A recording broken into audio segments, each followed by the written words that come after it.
ನಮಸ್ಕಾರ. I welcome you all to this video. ಈ ವಿಡಿಯೋದಲ್ಲಿ ನಾವು meaning, definition and objectives of social work research ಅಂದರೆ ಸಮಾಜ ಕಾರ್ಯ ಸಂಶೋಧನೆಯ ಅರ್ಥ, ವ್ಯಾಖ್ಯಾನ ಮತ್ತು ಅದರ ಉದ್ದೇಶಗಳ ಬಗ್ಗೆ ನಾವು ಚರ್ಚೆ ಮಾಡ್ತಾ ಇದ್ದೀವಿ. ಇದಕ್ಕಿಂತ ಮೊದಲಿನ ವಿಡಿಯೋದಲ್ಲಿ ನಾವು ರಿಸರ್ಚ್ನ ಮೀನಿಂಗ್, ಡೆಫಿನೇಷನ್ ಮತ್ತು ಅಬ್ಜೆಕ್ಟಿವ್ಸನ್ನು ಡಿಸ್ಕಸ್ ಮಾಡಿದ್ವಿ. ಇಲ್ಲಿ ನಾವು ಸಮಾಜ ಕಾರ್ಯ ಸಂಶೋಧನೆಯ ಮೀನಿಂಗ್, ಡೆಫಿನೇಷನ್ನು ಮತ್ತು ಅಬ್ಜೆಕ್ಟಿವ್ಸನ್ನು ಡಿಸ್ಕಸ್ ಮಾಡ್ತೀವಿ. ಸೊ ಇಲ್ಲಿ ಮೀನಿಂಗಿನಲ್ಲಿ ಯಾವುದೇ ರೀತಿಯಾಗಿರ್ತಕ್ಕಂಥ ವ್ಯತ್ಯಾಸ ಆಗಲ್ಲ. ರಿಸರ್ಚ್ ಅಂತಕ್ಕಂಥ ಶಬ್ದ ಇದು ಸೋಷಲ್ ವರ್ಕ್ ರಿಸರ್ಚ್ ಆಗಿರ್ಬೋದು ಅಥವಾ ಜಸ್ಟ್ ರಿಸರ್ಚ್ ಆಗಿರ್ಬೋದು. ಈ ಶಬ್ದ ಯಾವುದೇ ವ್ಯತ್ಯಾಸ ಆಗಲ್ಲ. ಹಾಗಾಗಿ ನಾನು ಅದನ್ನು ಇದು ಫ್ರೆಂಚ್ನ ಮೂಲದಿಂದ ಬಂದಿದೆ ಅಂತ ಇಲ್ಲಿ ಹೇಳೋಕ್ಕೆ ಇಷ್ಟಪಡ್ತೀನಿ. ಆದರೆ ಇಲ್ಲಿ ಈ ರಿಸರ್ಚ್ ಅಂದರೆ ಏನಪ್ಪ ಅಂತೇಳಿದರೆ, ಸಾಮಾನ್ಯ ಅರ್ಥದಲ್ಲಿ ಸಮಾಜ ಕಾರ್ಯ ಸಂಶೋಧನೆ ಅಂದರೆ ಸೋಷಲ್ ವರ್ಕ್ ರಿಸರ್ಚ್ ಬಗ್ಗೆ ನಾವು ಮಾತಾಡೋದಾದರೆ, ಸಮಾಜ ಕಾರ್ಯ ಸಂಶೋಧನೆಯು ವೈಜ್ಞಾನಿಕ ಜ್ಞಾನವನ್ನು ಬಳಸಿ ಸಮಾಜ ಕಾರ್ಯಕರ್ತನು ತನ್ನ ವೃತ್ತಿಯಲ್ಲಿ ಎದುರಾಗುವ ಸಮಸ್ಯೆ ಅಥವಾ ಪ್ರಶ್ನೆಗಳಿಗೆ ಉತ್ತರ ಹುಡುಕುವ ಪ್ರಕ್ರಿಯೆಯಾಗಿದೆ. ಸೊ ಕೇವಲ ರಿಸರ್ಚ್ ಅಂತ ಅಂದರೆ ಇದು ಹುಡುಕು ಅಥವಾ ಹುಡುಕುತ್ತಾ ಹೋಗುವುದು ಅಂತ ನಾವು ಹೇಳ್ಬೋದು. ಆದರೆ ಯಾವಾಗ ಅದಕ್ಕೆ ಸಮಾಜ ಕಾರ್ಯ ಸಂಶೋಧನೆ ಅಥವಾ ಸೋಷಲ್ ವರ್ಕ್ ರಿಸರ್ಚ್ ಅಂತ ನಾವು ಹೇಳ್ತೀವಿ, ಆವಾಗ ಏನಾಗುತ್ತಪ್ಪ ಅಂತೇಳಿದರೆ, ಇದು ವೈಜ್ಞಾನಿಕ ಜ್ಞಾನವನ್ನು ಬಳಸಿ ಒಬ್ಬ ಸಮಾಜ ಕಾರ್ಯಕರ್ತನು ಅಥವಾ ಸಮಾಜ ಕಾರ್ಯಕರ್ತರ ಒಂದು ಗುಂಪು ತಮ್ಮ ವೃತ್ತಿಯಲ್ಲಿ ಎದುರಾಗುವ ಸಮಸ್ಯೆ ಅಥವಾ ಪ್ರಶ್ನೆಗಳಿಗೆ ಉತ್ತರ ಹುಡುಕ್ತಕ್ಕಂಥ ಪ್ರಕ್ರಿಯೆಯನ್ನು ನಾವು ಸೋಷಲ್ ವರ್ಕ್ ರಿಸರ್ಚ್ ಅಂತ ಕರಿತೀವಿ. ಹಾಗಾದರೆ ಡೆಫಿನೇಷನ್ನ ನೋಡೋಣ, ಅಂದರೆ ಸಮಾಜ ಕಾರ್ಯ ಸಂಶೋಧನೆಯ ವ್ಯಾಖ್ಯಾನಗಳನ್ನು ನೋಡೋಣ. ಇಲ್ಲಿ ಮುಖ್ಯವಾಗಿ ಸಮಾಜ ಕಾರ್ಯ ಸಂಶೋಧನೆಗೆ ವ್ಯಾಖ್ಯಾನಗಳು ಬಹಳ ಹೆಚ್ಚು ವ್ಯಾಖ್ಯಾನಗಳು ಇಲ್ಲದೆ ಇರತಕ್ಕಂಥದ್ದನ್ನು ನಾವು ನೋಡ್ಬೋದು. ಆದರೆ ನಾನು ನಮ್ಮ ದೇಶದಲ್ಲಿ, ಭಾರತ ದೇಶದಲ್ಲಿ ಎರಡು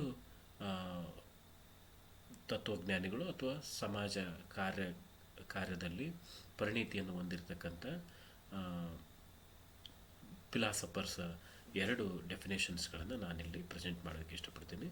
ಮೊದಲನೇದೇನಪ್ಪ ಅಂತಂದರೆ ಪ್ರೊಫೆಸರ್ DK ಲಾಲ್ದಾಸ್ ಅಂತಕ್ಕಂಥವ್ರು. ಅವ್ರು ಏನು ಹೇಳ್ತಾರಪ್ಪ ಅಂತಂದರೆ, ಸಮಾಜ ಕಾರ್ಯ ಸಂಶೋಧನೆ ಅಂತ ಹೇಳಿದ್ರೆ social work research is the application of research methods to the production of knowledge that social worker need to solve problems they confront in practice of social work. ಅಂದರೆ ಓವರಾಲ್ ಆಗಿ ಇದರ ಅರ್ಥ ಏನಪ್ಪ ಅಂದರೆ, it is a application of research technique, research methods, research methodology to the problems faced during the social work practice ಅಂತ ಹೇಳ್ತಾರೆ ಅವರು. ಕನ್ನಡದಲ್ಲಿ ಅದನ್ನು ಸ್ಪಷ್ಟವಾಗಿ ಹೇಳೋದಾದರೆ, ಸಮಾಜ ಕಾರ್ಯ ಸಂಶೋಧನೆಯು ಸಂಶೋಧನಾ ವಿಧಾನಗಳ ಅನ್ವಯಿಕೆಯಿಂದ ಸಮಾಜ ಕಾರ್ಯಕರ್ತನು ತನ್ನ ವೃತ್ತಿಯಲ್ಲಿ ಎದುರಾಗುವ ಪ್ರಶ್ನೆಗಳಿಗೆ ಜ್ಞಾನ ಸಂಪಾದನೆ ಪ್ರಕ್ರಿಯೆಯಾಗಿದೆ ಅಥವಾ ಪ್ರಶ್ನೆಗಳಿಗೆ ಉತ್ತರವನ್ನು ಹುಡುಕುವ ಪ್ರಕ್ರಿಯೆಯಾಗಿದೆ. ಭಾಳ simple, very straight forward. This is nothing. ಸಮಾಜ ಕಾರ್ಯ ಸಂಶೋಧನೆ ಅಂದರೆ ಏನಪ್ಪ ಅಂತೇಳಿದರೆ, ಸಂಶೋಧನೆಯ ವಿಧಾನಗಳನ್ನು ಸಮಾಜ ಕಾರ್ಯದಲ್ಲಿ ಎದುರಾಗುವ ಸವಾಲುಗಳಿಗೆ ಅಥವಾ ಪ್ರಶ್ನೆಗಳಿಗೆ ಉತ್ತರವನ್ನು ಹುಡುಕ್ತಕ್ಕಂಥ ಒಂದು ಪ್ರಕ್ರಿಯೆ. ಅಂದರೆ it is application of research technique into social work issues ಅಥವಾ ಪ್ರಾಬ್ಲಮ್ಸ್ ಅಂತ ನಾವು ಸ್ಪಷ್ಟವಾಗಿ ಹೇಳ್ಬೋದು. ಹಾಗೆಯೇ ಇನ್ನೊಬ್ಬ ತತ್ವಜ್ಞಾನಿಗಳು ದಾಸ್ ಗುಪ್ತಾ ಅಂತೇಳಿ, ಅವ್ರೇನು ಹೇಳ್ತಾರಪ್ಪ ಅಂತೇಳಿದರೆ, social work research primarily deals with problems faced by the professional social worker, social work agencies and community in its concern with social work functions ಅಂತ ಹೇಳ್ತಾರೆ. ಅಂದರೆ ಇದು ಪ್ರಮುಖವಾಗಿ ಅಥವಾ ಪ್ರಾಥಮಿಕವಾಗಿ ಸಮಾಜ ಕಾರ್ಯಕರ್ತರು ಎದುರಿಸುವ ಸಾಮಾಜಿಕ ಸಮಸ್ಯೆಗಳೇನಿದ್ದಾವೆ, ಅದು ವ್ಯಕ್ತಿಗತ ಸಮಾಜ ಕಾರ್ಯ ಆಗಿರ್ಬೋದು, ವೃಂದಗತ ಸಮಾಜ ಕಾರ್ಯ ಆಗಿರ್ಬೋದು, ಅಥವಾ ಸಮುದಾಯ ಸಂಘಟನೆ ಆಗಿರ್ಬೋದು, ಇವುಗಳಲ್ಲಿ ಎದುರಾಗುವ ಸಮಸ್ಯೆಗಳಿಗೆ ಪರಿಹಾರವನ್ನು ಹುಡುಕೋದಕ್ಕೋಸ್ಕರ ಸಂಶೋಧನೆ ವಿಧಾನವನ್ನು ಬಳಕೆ ಮಾಡ್ತಕ್ಕಂಥದ್ದನ್ನು ನಾವು ಸಮಾಜ ಕಾರ್ಯ ಸಂಶೋಧನೆ ಅಂತ ಕರಿತೀವಿ. ಅದನ್ನು ಕನ್ನಡದಲ್ಲಿ ನಾವು ಹೀಗೆ ಓದ್ಬೋದು: ಸಮಾಜ ಕಾರ್ಯ ಸಂಶೋಧನೆಯು ಪ್ರಾಥಮಿಕವಾಗಿ ವೃತ್ತಿಪರ ಸಮಾಜ ಕಾರ್ಯಕರ್ತನು ಸಮಾಜ ಕಾರ್ಯ ಸಂಸ್ಥೆಗಳು ಮತ್ತು ಸಮುದಾಯಗಳಿಗೆ ಸಂಬಂಧಿಸಿದ ಸಮಸ್ಯೆಗಳೊಂದಿಗೆ ವ್ಯವಹರಿಸುತ್ತದೆ ಅಂತ ಹೇಳ್ತಾರೆ ದಾಸಗುಪ್ತ ಅವರು. ಸೊ ನಮಗೆ ಮುಖ್ಯವಾಗಿ ಎರಡೇ ಡೆಫಿನೇಷನ್ಗಳು ಲಭ್ಯ ಇರೋದ್ರಿಂದ ನಾವು ಇದನ್ನು ವಿಶ್ಲೇಷಣೆ ಮಾಡಬೇಕು. ಇದು ಭಾಳ ಸಿಂಪಲ್ಲು ಮತ್ತು ಸ್ಟ್ರೇಟ್ ಫಾರ್ವರ್ಡು. ಇಬ್ಬರೂ ತತ್ವಜ್ಞಾನಿಗಳು ಹೇಳ್ತಕ್ಕಂಥದ್ದು ಏನಪ್ಪ ಅಂತ ಹೇಳಿದರೆ, ಈ ಸಂಶೋಧನೆ ಅಂತಕ್ಕಂಥ ವಿಧಾನ ಏನಿದೆ, ಸಂಶೋಧನೆ ವಿಧಾನಶಾಸ್ತ್ರ ಏನಿದೆ, ಈ ಸಂಶೋಧನಾ ವಿಧಾನಶಾಸ್ತ್ರವನ್ನು ನಾವು ಸಮಾಜ ಕಾರ್ಯದಲ್ಲಿ ಎದುರಾಗುವ ಸಮಸ್ಯೆಗಳನ್ನು ಪರಿಹರಿಸೋ ಸಲುವಾಗಿ ನಾವು ಬಳಸ್ತಕ್ಕಂಥದ್ದನ್ನು ನಾವು ಸಮಾಜ ಕಾರ್ಯ ಸಂಶೋಧನೆ ಅಂತ ಕರಿತೀವಿ. ಸೊ ಇಷ್ಟೇ ನಾವು ತಿಳ್ಕೊಬೇಕಾಗಿತ್ತು. ನೆಕ್ಸ್ಟು ಏನಪ್ಪ ಈ ಸಮಾಜ ಕಾರ್ಯ ಸಂಶೋಧನೆಯ ಗುರಿ, ಉದ್ದೇಶ ಅಥವಾ ಲಾಭ ಏನು ಅಂತಂತಂದರೆ, ಮುಖ್ಯವಾಗಿ ನಾವು ಯಾಕೆ ಸಮಾಜ ಕಾರ್ಯ ಸಂಶೋಧನೆಯನ್ನು ಕೈಗೊಳ್ತೀವಪ್ಪ ಅಂತೇಳಿದರೆ, ಮೊದಲನೇದಾಗಿ ಸೋಷಿಯಲ್ ಪಾಲಿಸಿಗಳನ್ನು ಮಾಡಲಿಕ್ಕೆ ಮತ್ತು ಪ್ಲಾನಿಂಗ್ಗಳನ್ನು ಮಾಡೋ ಸಲುವಾಗಿ ಸಮಾಜ ಕಾರ್ಯ ಸಂಶೋಧನೆಗಳನ್ನು ಕೈಗೊಳ್ತೀವಿ. ಸೊ ವಿಶೇಷವಾಗಿ ಈ ಸಮಾಜ ಕಾರ್ಯ ಅಂತಕ್ಕಂಥದ್ದು ಯಾರ ಸಲುವಾಗಿ ಕೆಲಸ ಮಾಡುತ್ತೆ? ಯಾರು ಸಮಾಜದಲ್ಲಿ ತಮ್ಮ ಮೂಲಭೂತ ಬೇಡಿಕೆಗಳನ್ನು ಪೂರೈಸಲು ಅಥವಾ ತಮ್ಮ ಮೂಲಭೂತ ಅವಶ್ಯಕತೆಗಳನ್ನು ಪೂರೈಸಲು ಅಶಕ್ತರಾಗಿದ್ದಾರೆ ಅಥವಾ ವಂಚಿತರಾಗಿದ್ದಾರೆ ಅಂಥವ್ರ ಸಲುವಾಗಿ ಕೆಲಸ ಮಾಡ್ತಕ್ಕಂಥದ್ದು. ಉದಾಹರಣೆಯಾಗಿ ನಾನು ಅಂಗವಿಕಲರಾಗಿರ್ಬೋದು, ಅಥವಾ ಅದೇ ರೀತಿಯಾಗಿ ಇವು ಮಕ್ಕಳಾಗಿರ್ಬೋದು. ಅದರಲ್ಲೂ ವಿಶೇಷವಾಗಿ ಈ ಸಮಸ್ಯೆಗಳನ್ನು ಎದುರಿಸ್ತಕ್ಕಂಥ ಮಕ್ಕಳು, ಮಾನಸಿಕ ಸಮಸ್ಯೆಗಳನ್ನು ಎದುರಿಸ್ತಕ್ಕಂಥ ಮಕ್ಕಳಾಗಿರ್ಬೋದು, ಅಥವಾ ಕುಟುಂಬದಿಂದ ಬೇರ್ಪಟ್ಟಿರ್ತಕ್ಕಂಥ ಮಕ್ಕಳಾಗಿರ್ಬೋದು. ಆಮೇಲೆ ಜುವೆನಲ್ ಡೆಲಿಕ್ವೆನ್ಸಿ ಅಂತ ನಾವೇನು ಹೇಳ್ತೀವಿ, ಬಾಲಾಪರಾಧಿಗಳಾಗಿರ್ಬೋದು.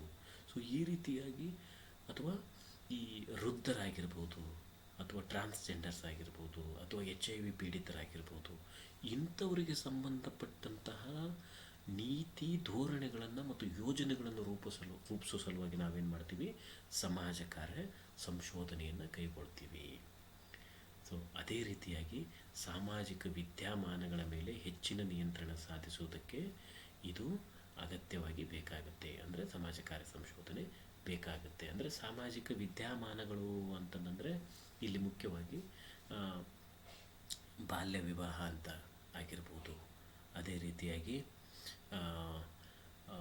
ಜೂನಿಯಲ್ ಡೆಲಿಕ್ವೆನ್ಸೀಸ್ ಅಂತ ನಾವೇನು ಹೇಳ್ತೀವಿ, ಮತ್ತು ಅದೇ ರೀತಿಯಾಗಿ ಮತ್ತು ಇನ್ನೂ ಅಂಥ ಉದಾಹರಣೆಗಳು ಏನಪ್ಪ ಅಂತಂದರೆ ಬಾಲಕಾರ್ಮಿಕ ಪದ್ಧತಿ ಆಗಿರ್ಬೋದು, ಅಥವಾ ಅನ್ಎಂಪ್ಲಾಯ್ಮೆಂಟ್ ಅಂತ ನಾವೇನು ಹೇಳ್ತೀವಿ, ಅಂದರೆ ನಿರುದ್ಯೋಗ ಅಂತ ನಾವೇನು ಹೇಳ್ತೀವಿ, ಈ ನಿರುದ್ಯೋಗ ಸಮಸ್ಯೆ ಇರ್ಬೋದು. ಇಂತಹ ವಿದ್ಯಮಾನಗಳ ಮೇಲೆ ನಮಗೆ ಅವುಗಳನ್ನು ಹೇಗೆ ನಿಯಂತ್ರಿಸುವುದು ಮತ್ತು ಅವುಗಳನ್ನು ಹೇಗೆ ನಿರ್ವಹಿಸುವುದು ಅನ್ನೋ ಸಲುವಾಗಿ ನಾವು ಸಂಶೋಧನೆಗಳನ್ನು ಕೈಗೊಳ್ಳೋದ್ರ ಮೂಲಕ ಅವುಗಳಿಗೆ ಪರಿಹಾರವನ್ನು ಕಂಡುಕೊಳ್ತಕ್ಕಂಥ ಕೆಲಸವನ್ನು ನಾವು ಮಾಡ್ತೀವಿ. ಅದೇ ರೀತಿಯಾಗಿ ಈ ಸಮಾಜ ಕಾರ್ಯ ಸಂಶೋಧನೆ ಅಂತಕ್ಕಂಥದ್ದು it helps to elevate old beliefs, blindness, foolishness, ಆಮೇಲೆ ಪ್ರಿಜುಡೈಸ್ ಮತ್ತು ಸ್ಟಿರಿಯೋಟೈಪ್ಸ್ ಅಂತ ಹಳೆಯ ನಂಬಿಕೆ, ಅಂಧಶ್ರದ್ಧೆ, ಮೂಢನಂಬಿಕೆ, ಪೂರ್ವಾಗ್ರಹಗಳು ಅಂತ ನಾವೇನು ಹೇಳ್ತೀವಿ, ಇಂಥವುಗಳನ್ನು ಹೋಗಲಾಡಿಸೋಕ್ಕೆ ಸಹ ಈ ಸಮಾಜ ಕಾರ್ಯ ಸಂಶೋಧನೆ ಅಂತಕ್ಕಂಥದ್ದು ಸಹಾಯ ಮಾಡ್ತೈತಿ. ಅದರಲ್ಲಿ ಒಂದು ಉದಾಹರಣೆ ನಾನು ನಿಮಗೆ ಕೊಡೋದಾದರೆ, ಈಗ ನಮ್ಮ ಕರ್ನಾಟಕದಲ್ಲಿ, ಅದರಲ್ಲೂ ಉತ್ತರ ಕರ್ನಾಟಕ ಭಾಗದಲ್ಲಿ ಏನಪ್ಪ ಅಂದರೆ ಈ ದೇವದಾಸಿ ಪದ್ಧತಿ ಅಂತಕ್ಕಂಥದ್ದು ಒಂದು ಪದ್ಧತಿ ಇದೆ. ಸೊ ಈ ದೇವದಾಸಿ ಪದ್ಧತಿ ಅಂತಕ್ಕಂಥದ್ದು ಬಹಳ ವರ್ಷಗಳಿಂದ ನಮ್ಮ ಸಮಾಜದಲ್ಲಿ ಆಚರಣೆಯಲ್ಲಿರ್ತಕ್ಕಂಥದ್ದು. ಆದರೆ ಇದು ಒಂದು ರೀತಿ ಅಂಧಶ್ರದ್ಧೆ ಅಥವಾ ಮೂಢನಂಬಿಕೆ ಅಂತ ನಾವು ಹೇಳ್ಬೋದು. ಸೊ ಇದನ್ನು ಜನರಲ್ಲಿ ನಾವು ವೈಜ್ಞಾನಿಕವಾಗಿ ಅಧ್ಯಯನ ಮಾಡೋದ್ರ ಮೂಲಕ ಅವರಿಗೆ ತಿಳುವಳಿಕೆಯನ್ನು ಕೊಡಬೇಕು ಅಂತ ಅಂದರೆ ನಾವೇನು ಮಾಡಬೇಕು? ಸಂಶೋಧನೆಗಳನ್ನು ಮಾಡೋದ್ರ ಮೂಲಕ, ಎವಿಡೆನ್ಸ್ಗಳನ್ನು ಹುಟ್ಟು ಹಾಕೋದ್ರ ಮೂಲಕ ಜನರಿಗೆ ಇದು ತಪ್ಪು ಆಚರಣೆ ಅಂತಕ್ಕಂಥದ್ದನ್ನು ನಾವು ತಿಳಿಸೋದಕ್ಕೆ ಪ್ರಯತ್ನ ಮಾಡ್ತಕ್ಕಂಥದ್ದು. ಅದೇ ರೀತಿಯಾಗಿ ಬಾಲ್ಯ ವಿವಾಹ ಆಗಿರ್ಬೋದು, ಅದೇ ರೀತಿಯಾಗಿ ಈ ಜೀತ ಪದ್ಧತಿ ಆಗಿರ್ಬೋದು. ಸೊ ಇಂಥವೆಲ್ಲವುಗಳನ್ನು ಹೋಗಲಾಡಿಸ್ಬೇಕು. ಅಂತಂದರೆ ನಾವು ಸಂಶೋಧನೆಯನ್ನು ಸಹಾಯಕ್ಕೆ ತಗೋಬೇಕಾಗುತ್ತೆ. ಆಮೇಲೆ social work research contribute to social welfare, social progress and improvement ಅಂತಂದರೆ ಮುಖ್ಯವಾಗಿ ಈ ಈ ಸಮಾಜ ಕಾರ್ಯದ ಮುಖ್ಯ ಉದ್ದೇಶನೇ ಏನಪ್ಪ ಅಂತ ಹೇಳಿದರೆ it is in developing the welfare country ಅಥವಾ ವೆಲ್ಫೇರ್ ಸ್ಟೇಟ್ ಅಂತ ನಾವು ಹೇಳ್ತೀವಿ. ವೆಲ್ಫೇರ್ ಸ್ಟೇಟನ್ನು ಎಸ್ಟಾಬ್ಲಿಷ್ ಮಾಡ್ತಕ್ಕಂಥದ್ದು. ಹಾಗಾಗಿ ಇದು ಅವುಗಳನ್ನು ಸಕಾರಗೊಳಿಸುವ ಸಲುವಾಗಿ ಅಂತಹ ಈ ವೆಲ್ಫೇರ್ ಸ್ಟೇಟ್ನ ಧ್ಯೇಯವನ್ನು ಸಕಾರಗೊಳಿಸುವ ಸಲುವಾಗಿ ಈ ಸಮಾಜ ಕಾರ್ಯ ಸಂಶೋಧನೆ ಅಂತಕ್ಕಂಥದ್ದನ್ನು ಕೈಗೊಳ್ತಕ್ಕಂಥದ್ದನ್ನು ನಾವು ನೋಡ್ಬೋದು. ಅದರ ಉದ್ದೇಶ ಆಗಿರ್ತಕ್ಕಂಥದ್ದನ್ನು ನೋಡ್ತೀವಿ. ಅದೇ ರೀತಿಯಾಗಿ research provides N solid basis for predicting the social development. ಅಂದರೆ ಸಮಾಜದಲ್ಲಿ ಆಗ್ತಕ್ಕಂಥ ಬೆಳವಣಿಗೆಗಳು ಅಥವಾ ಭವಿಷ್ಯವನ್ನು ತಿಳಿಸೋ ಸಲುವಾಗಿ. ಅಂದರೆ ಈಗ ಉದಾಹರಣೆಗೆ ಈಗ ನಮ್ಮ ದೇಶದ ಜನಸಂಖ್ಯೆ ಈ ಫರ್ಟಿಲಿಟಿ ರೇಟ್ ಕಡಿಮೆ ಆಗ್ತಾ ಇರೋದ್ರಿಂದ ಏನಾಗ್ತದೆ ಅಂದರೆ ಮುಂದಿನ ಒಂದು 20-30 ವರ್ಷಗಳಲ್ಲಿ ನಂತರ 30 ವರ್ಷಗಳ ನಂತರ ಏನಪ್ಪ ಅಂದರೆ ಓಲ್ಡ್ ಏಜ್ ಆಗಿರ್ತಕ್ಕಂಥವ್ರು ಜಾಸ್ತಿ ಇರ್ತಕ್ಕಂಥದ್ದನ್ನು ನಾವು ನೋಡ್ಬೋದು. ಸೊ ಅದೇ ರೀತಿಯಾಗಿ ಈಗ ಶಾಲೆಗಳು ಮತ್ತು ಈ ಮಕ್ಕಳಿಗೆ ವಿದ್ಯಾಸಂಸ್ಥೆಗಳು ಇಂಥವುಗಳು ಹೆಚ್ಚು ಅಗತ್ಯತೆ ಇರತಕ್ಕಂಥದ್ದನ್ನು ನಾವು ಮನಗಾಣಬಹುದು. ಮುಂದೆ ಒಂದು 30 ವರ್ಷದ ನಂತರ ಏನಾಗುತ್ತೆ, ಅವು ಓಲ್ಡ್ ಏಜ್ ಹೋಮ್ಗಳು ಮತ್ತು ಓಲ್ಡ್ ಏಜ್ ಕೇರ್ಗೆ ಸರ್ವಿಸಸ್ಸು ಅಗತ್ಯತೆ ಇರತಕ್ಕಂಥದ್ದನ್ನು ನಾವು ನೋಡ್ತೀವಿ. ಸೊ ಇಂಥವುಗಳನ್ನು ಪ್ರಿಡಿಕ್ಟ್ ಮಾಡಲಿಕ್ಕೆ ಸಮಾಜ ಕಾರ್ಯ ಸಂಶೋಧನೆ ಸಹಾಯ ಮಾಡುತ್ತೆ ಅಂತಕ್ಕಂಥದ್ದು. ಆಮೇಲೆ the main purpose of social work research is to expand the knowledge and boundaries. ಜ್ಞಾನದ ಮೇರೆ ಸೀಮೆಗಳನ್ನು ವಿಸ್ತರಿಸಲು ಸಮಾಜ ಕಾರ್ಯ ಸಂಶೋಧನೆಯ ಮುಖ್ಯ ಉದ್ದೇಶ ಅಂತ ಹೇಳ್ತೀವಿ. ಹೆಂಗಪ್ಪ ಅಂತೇಳಿದರೆ, ನಾವು ಮೊದಲು ಸಮಾಜ ಕಾರ್ಯವನ್ನು ಪ್ರಾರಂಭ ಮಾಡಿದಾಗ ನಾವು ಕೇವಲ ವರ್ಕ್ ವಿತ್ ಇಂಡಿವಿಜುವಲ್ಲು, ಅದು ಸಹ ಹೋಮ್ ವಿಸಿಟು ಮತ್ತು ಮನೆಗೆ ಮಾತ್ರ ಸೀಮಿತವಾಗಿ ಕೆಲಸ ಮಾಡ್ತಾಯಿದ್ವಿ. ಆದರೆ ಈ ಸಂಶೋಧನೆಯನ್ನು ಬಳಸೋದ್ರ ಮೂಲಕ ನಾವು ವರ್ಕ್ ವಿತ್ ಇಂಡಿವಿಜುವಲ್ ಆದಮೇಲೆ ವರ್ಕ್ ವಿತ್ ಗ್ರೂಪ್ ಆಯಿತು, ಆಮೇಲೆ ಕಮ್ಯುನಿಟಿ ಆರ್ಗನೈಜೇಷನ್ ಆಯಿತು. ಅದೇ ರೀತಿಯಾಗಿ ಈಗ ಸೈಕ್ಯಾಟ್ರಿಕ್ ಸೋಷಿಯಲ್ ವರ್ಕ್ ಅಂತ ನಾವೇನು ಹೇಳ್ತೀವಿ, ಆಮೇಲೆ ಹ್ಯೂಮನ್ ರಿಸೋರ್ಸ್ ಮ್ಯಾನೇಜ್ಮೆಂಟ್ ಅಂತ ನಾವೇನು ಹೇಳ್ತೀವಿ, ಈಗ ಹೊಸದಾಗಿ ನಮಗೆ ಸ್ಕೂಲ್ ಸೋಷಿಯಲ್ ವರ್ಕ್ ಅಂತ ನಾವೇನು ಹೇಳ್ತೀವಿ. ಸೊ ಇವು ಎಲ್ಲವೂ ಸಹ ಈ ಸಂಶೋಧನೆಯನ್ನು ಮಾಡೋದ್ರ ಮೂಲಕ ಸಂಶೋಧನೆಯ ಅದೇ ರೀತಿಯಾಗಿ ಈಗ ಈ ಎಸ್ಪೆಷಲಿ ಈ ಮೆಂಟಲ್ ಹೆಲ್ತ್ ಅಂತ ನಾವೇನು ಹೇಳ್ತೀವಿ, ಮೆಂಟಲ್ ಹೆಲ್ತ್ ಅಂತಕ್ಕಂಥದ್ದು ಹೊಸದಾಗಿ ಸಮಾಜ ಕಾರ್ಯದಲ್ಲಿ ಇತ್ತೀಚಿನ ದಿನಮಾನಗಳಲ್ಲಿ ಹೆಚ್ಚು ಪ್ರಾಮುಖ್ಯತೆಯನ್ನು ಪಡಿತಕ್ಕಂಥ ಒಂದು ವಿಷಯ ಆಗಿರ್ಬೋದು. ಸೊ ಇವೆಲ್ಲ ಹೆಂಗೆ ಸಾಧ್ಯ ಅಂತ ಹೇಳಿದರೆ, ನಾವು ಸಂಶೋಧನೆಯನ್ನು ಮಾಡೋದ್ರ ಮೂಲಕ ಇವು ಸಹ ಸಮಾಜ ಕಾರ್ಯಕ್ಕೆ ಸಂಬಂಧಪಡ್ತಕ್ಕಂಥ ವಿಷಯಗಳು ಅಂತಕ್ಕಂಥದ್ದು. ಅದೇ ರೀತಿ ಈಗ ಹೊಸ ವಿದ್ಯಮಾನ ಏನಪ್ಪ ಅಂತಂದರೆ ಎನ್ವಿರಾನ್ಮೆಂಟಲ್ ಸೈನ್ಸ್. ಅಂದರೆ ಎನ್ವಿರಾನ್ಮೆಂಟ್ ಕೂಡ ಸಮಾಜ ಕಾರ್ಯಕ್ಕೆ ಸಂಬಂಧಪಡ್ತಕ್ಕಂಥದ್ದು. ಸಮಾಜ ಕಾರ್ಯಕರ್ತರು ಎನ್ವಿರಾನ್ಮೆಂಟ್ ಪ್ರೊಟೆಕ್ಷನ್ನಲ್ಲಿ ಮತ್ತು ಅದನ್ನು ಬೆಳೆಸೋದ್ರಲ್ಲಿ, ಎನ್ವಿರಾನ್ಮೆಂಟನ್ನು ಉಳಿಸಿ ಮತ್ತು ಬೆಳೆಸೋದ್ರಲ್ಲಿ ಸಮಾಜ ಕಾರ್ಯಕರ್ತರ ಪಾತ್ರ ಇದೆ ಅಂತಕ್ಕಂಥದ್ದನ್ನು ಮನಗಂಡಿರ್ತಕ್ಕಂಥದ್ದು ಸಂಶೋಧನೆಯ ಒಂದು ಪರಿಣಾಮ ಅಂತಲೇ ನಾವು ಹೇಳ್ಬೋದು. ಅದೇ ರೀತಿ research creates awareness about social problems and issues in the people. ಅಂದರೆ ಜನರಲ್ಲಿ ಇದು ತಿಳುವಳಿಕೆಯನ್ನು ನೀಡುತ್ತೆ. ಅಂದರೆ ಈಗ HIV ಎಷ್ಟು ಪ್ರಮಾಣದಲ್ಲಿ ಐತಿ. ಮೊದಲಿಗೆ HIV ಬಂದಾಗ ಒಂದು ರೀತಿ ಇಡೀ ಸಮಾಜನೇ ಸ್ತಬ್ಧ ಆಗಿಬಿಟ್ಟಿತ್ತು. HIV ಬಂದುಬಿಟ್ಟೈತಿ, ಎಲ್ಲರಿಗೂ ಬಂದುಬಿಡ್ತೈತಿ ಅಂತ ಭಯ ಪಡ್ತಾಯಿದ್ರು. ಆದರೆ ಈ ಸಂಶೋಧನೆ ಸಹಾಯದಿಂದ ನಾವು ಏನು ಮಾಡೋಕ್ಕೆ ಸಾಧ್ಯ ಆಯಿತು ಅಂತ ಹೇಳಿದ್ರೆ, HIV ಎಷ್ಟು ಜನರಿಗಿದೆ, ಎಷ್ಟು ಪ್ರಮಾಣದಲ್ಲಿದೆ, ಹೆಂಗೆ ಬರುತ್ತೆ, ಹೆಂಗೆ ಬರಲ್ಲ ಅಂತಕ್ಕಂಥದ್ದನ್ನೆಲ್ಲ ನಾವು ತಿಳ್ಕೊಳ್ಳೋದಕ್ಕೆ ಸಾಧ್ಯ ಆಯಿತು. ಸೊ ಹಾಗಾಗಿ ಇದು ನಮಗೆ ಸಮಸ್ಯೆಗಳು ಮತ್ತು ವಿವಾದಾಂಶಗಳ ಬಗ್ಗೆ ಪ್ರಜ್ಞೆ ಸೃಷ್ಟಿ ಮಾಡುತ್ತೆ ಅಂತಕ್ಕಂಥದ್ದು. ಆಮೇಲೆ social work research helps improve the administration or governance. So ನಮ್ಮ ಆಡಳಿತ ವ್ಯವಸ್ಥೆಯನ್ನು ಸುಧಾರಣೆ ಮಾಡಲು ಸಲುವಾಗಿ, ಅಂದರೆ administration of social welfare organisations ಅಂತ ನಾವೇನು ಹೇಳ್ತೀವಿ, ಅವುಗಳನ್ನು ಸುಧಾರಣೆ ಮಾಡೋ ಸಲುವಾಗಿ ಸಹ ಸಮಾಜ ಕಾರ್ಯ ಸಂಶೋಧನೆ ಸಹಾಯ ಮಾಡುತ್ತೆ ಅಂತಕ್ಕಂಥದ್ದು. ಸೊ ಮತ್ತು ಇಷ್ಟು ಸಮಾಜ ಕಾರ್ಯ ಸಂಶೋಧನೆಯ ಉದ್ದೇಶ ಅಂತ ನಾವು ಹೇಳ್ತೀವಿ. ನಂತರ ಕೆಲವು ಪ್ರಶ್ನೆಗಳನ್ನು ಕೇಳೋದ್ರ ಮೂಲಕ ನಾವು ಈ ವಿಡಿಯೋವನ್ನು ಮುಗಿಸೋಣ. What is social work research? Social work research is search in social work, application of research method to solve the problems that social worker confront in the practice of social work. Both A and B, none of them. The answer is B. Application of research method to solve the problems that social worker confront in the practice of social work. That is called a social work research. Then why the social work researcher conduct the research? ಯಾಕೆ social ವರ್ಕರು ಸಂಶೋಧನೆಯನ್ನು ಕೈಗೊಳ್ತಾರೆ?